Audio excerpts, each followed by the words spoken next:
Je vous remercie pour cette opportunité. En effet, il y a eu consensus de Dakar, comme l'a dit son Excellence le Président Macky Sall.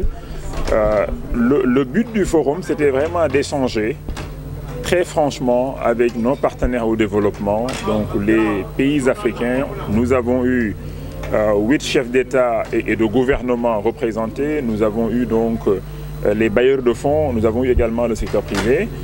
Le développement de l'Afrique nécessite la mobilisation de ressources exceptionnelles, beaucoup de ressources.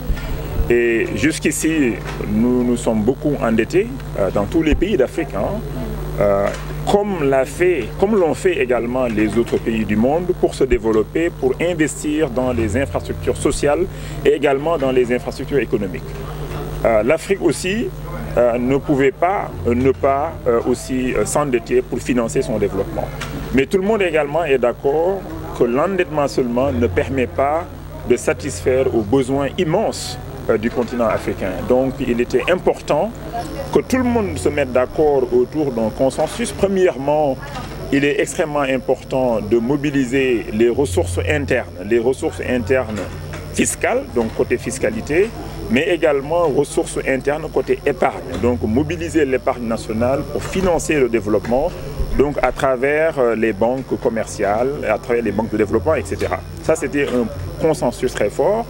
Le deuxième consensus également, c'était la nécessité pour tous les pays d'Afrique et tous les pays en développement d'avoir une gestion des finances publiques très performante, mais également une exécution des projets, donc une qualité dans la dépense publique. Donc ça, c'était extrêmement important.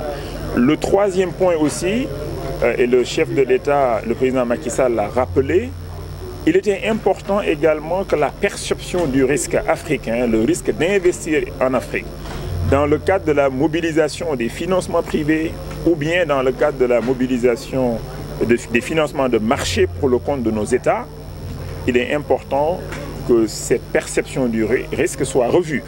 À cause d'une mauvaise perception du risque, l'Afrique paye des primes de risque élevées. L'Afrique également n'arrive pas toujours à mobiliser dans ce cas des financements moins chers et des financements à plus long terme. Et donc il fallait adresser cette question de la perception du risque.